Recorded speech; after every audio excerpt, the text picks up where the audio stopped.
Hello, Spurs fans. Welcome back to the Irish Hotspur. Jack here. Going to give you guys your predicted lineup for our Wolves game on Sunday. Another tough one for me to try to fill in for Dave. I feel like this is going to be a very, very difficult one to predict because you'd expect a host of changes from Ange Postecoglou. He was asked about whether he would wrap up pretty much his entire starting 11 that played on Thursday night in cotton wool, and sort of alluded to that he might kind of do that while also giving guys that he said, do need games and continue to need minutes. So that's kind of a bit of a, yeah, I guess me, I don't know, like I'm in between answer from Ange Postecoglou. So I'm really at a loss here. So as always, when I do these and fill in for Dave, I would like your guys' help. Let me know what you guys think he will do. Of course, it's not really as much about what I think he should do. It's about really what I'm predicting Ange Postecoglou might do for this game. So please, everybody, give me some help in those comments down below. Smash the like button as well for us, please. But let's get straight into this one. I'm going to go for Vicario in goals. I wouldn't be surprised if Kinski was given a chance in a game like this, a less important game. But then again, goalkeepers aren't really one of those positions that you necessarily need to rotate a whole lot and that often.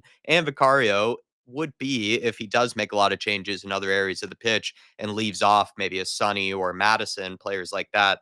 He's probably one of the only leaders left that you could pick from that you would want to still keep in that starting 11. He's very vocal, as we know, and he is a guy that is very good at motivating players as well as just being that kind of leader type presence, even despite being a goalkeeper. And I know plenty of people have their issues with goalkeeper captains, but I wouldn't be surprised if Kinski comes in. But then again, Vicario, do you really need to rotate? I'm not so sure, but let me know on that one. Is maybe Kinski going to play in this game? Definitely a good chance there. For right back, this is one where I definitely need help on. Archie Gray, he's going to be in the starting lineup, surely, right? I know he's going to be in there somewhere. At least I predict that he would be. He's the skilled utility man for Ange Postecoglou, but he's rarely used him in midfield. And you would say that the back line, the defense has probably been the more fragile, at least injury wise, this season. So that's where I'd expect him to be rotated into, but it's either going to be at center back or it's going to be in one of the fullback positions. So I am struggling for this one. Pedro Porro played the entire match against Frankfurt. Udogi played a decent amount of minutes as well until Jed Spence came in. So I'd imagine that Archie Gray gets an opportunity in one of those fullback positions to give the likes of Udogi as well as Pedro Porro a needed rest. But wouldn't be surprised if he plays a different position, in the starting lineup. And also would not be surprised if he ends up playing one position to start out with and then ends up playing a different position halfway through the game or at some point, later on in the match. That's something to look out for. But surely Gray's going to be the lineup. Just question is where will he actually slot in? At the other fullback position, left back, we're going to go for Jet Spence. Did not start against Frankfurt, so he'll likely play in this one. And he's been better off the left sided anyway, in our opinion. And I think plenty of Spurs fans' opinions. He did very well to create that chance for Brennan Johnson against Frankfurt. The frustrating thing is that it was so similar to the chance he created for Johnson against Southampton that Johnson was able to put away. I'd argue as well that chance that Johnson put away against Southampton was actually a more difficult finish and a harder move to pull off. Whereas this one, I thought was just an absolute sitter laid on a plate for him, and he skied it over the bar. It's an opportunity as well for Jed Spence to make Ange reconsider potentially his decision for this next Thursday game. I think there is still a possibility that Jed Spence will play against Frankfurt away from home. It's just that this is probably a time to rotate out Udogi, who pulled up with a cramp, but Ange said it wasn't anything too serious. But with that in mind, right, you're probably going to play Jed Spence in this one and give Udogi that bit of rest. But yeah, opportunity for Jed once again to give Ange something to think about if he plays really well in this game. Let's go to center back. I've gone for Ben Davis on the left. Van de Ven's hamstrings are worth 40 million pounds alone. Davies has been an adequate backup, I think, for the most part this season. And he's a good sort of left sided option for Ange Postecoglou, being, of course, a left footed player. And I think he plays very well, actually, in that left sided center back position for the most part, at least this year. He's played well against Southampton, but I wouldn't say he played that well against Fulham. If you recall that part with Ryan Sessegnon where he did get bullied and let the ball bounce and just didn't really do well there enough. But for the most part, right, he's done very, very well and very, good and sort of filling in where need be and when need be for Ange Postecoglou this year. Good passer out from the back for the most part too. Just been a solid, adequate rotation man. So pretty confident that he'll be starting in this one. Out of all the sort of positions I'm a bit unsure about, this one I'm probably a bit more confident in that Ben Davis will slot back in just for this game and just this game alone.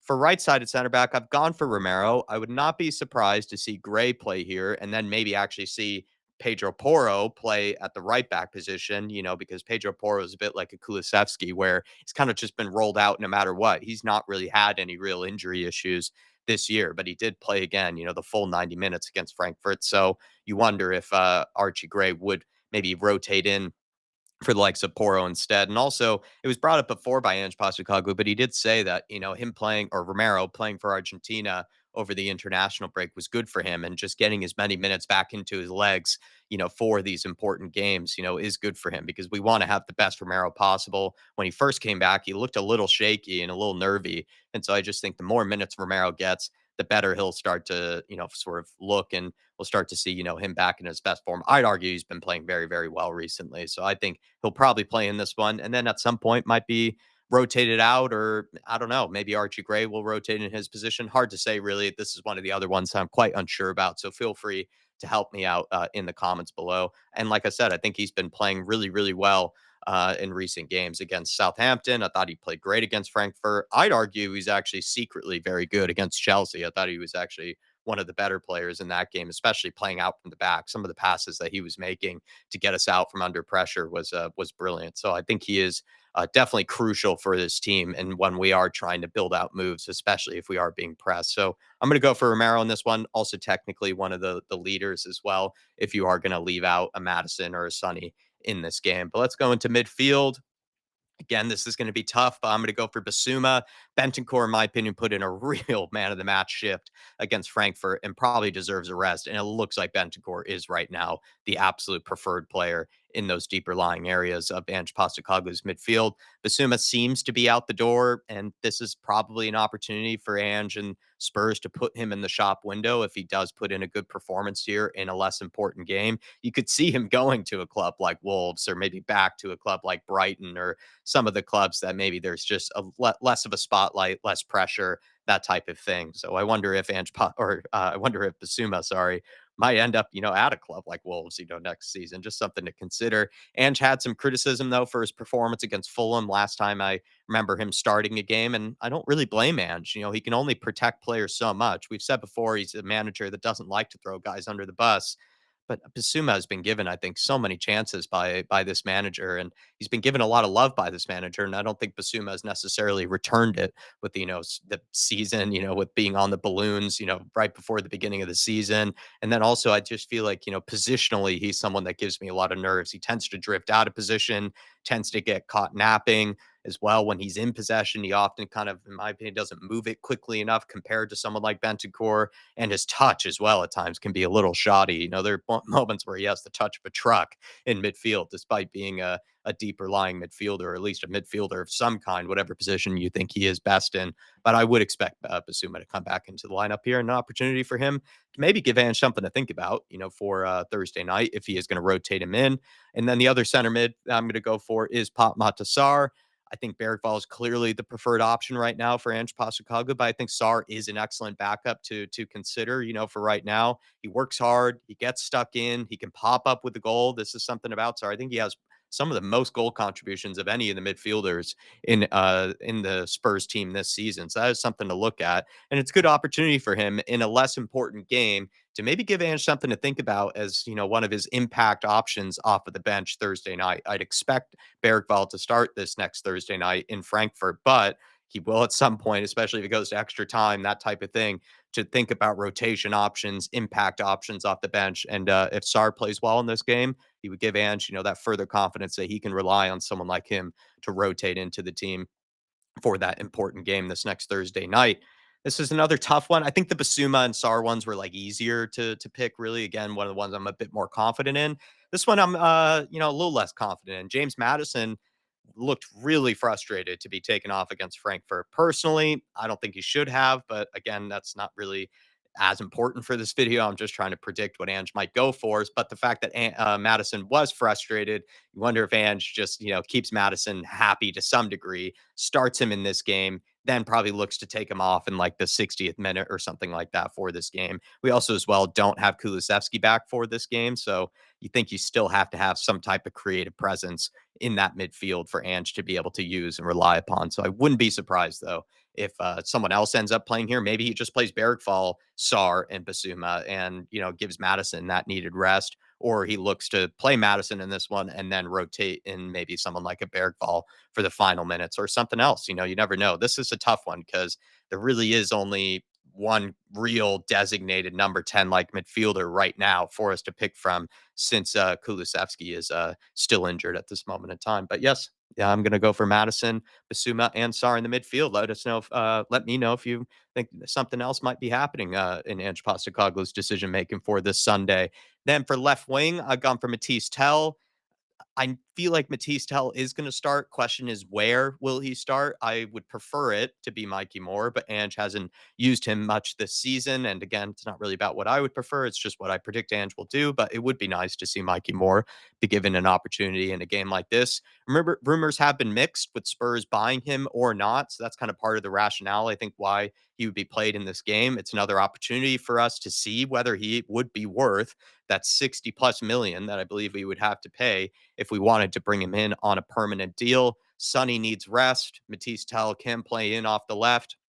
Shown some little bright spots, here and there, but for the most part, I haven't been that convinced, and I haven't seen a whole lot to suggest that he should be, worth paying that 60 plus million for. And we already have so many talented players to be picking from, like a Mikey Moore and others in that sort of forward area. So I just feel like, we need someone of more proven quality for this summer. I just think you're wasting so much of your budget if you were to bring in someone like Matisse Tell. But this is a good opportunity in a less important game to prove people like me wrong, or at least also just to give us more evidence to work from when it comes to Matisse Tell. I'd expect him to start tomorrow. Question is where, though? Maybe he ends up starting at striker. Let's go over to the right wing. I think it's going to be Wilson Odebear.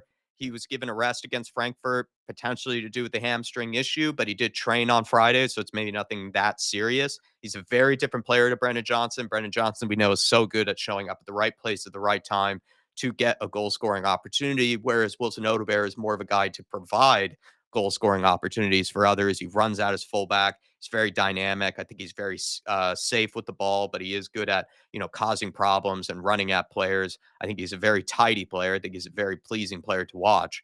But he doesn't really have that clinical instinct or that scores instinct like Johnson does. They're almost completely opposite players, in my opinion. Johnson and Wilson Odebear. I think it's an opportunity, though, for Wilson to give Ange something to think about for Thursday night if he is going to switch things up and not go for Johnson and instead goes for Wilson Odebear, because Wilson Odebear is feeling healthy, feeling fit for Thursday, and he plays well this Sunday. Definitely something for Ange to consider, if he wants something a bit different for this next leg. But I'm going to go to striker now.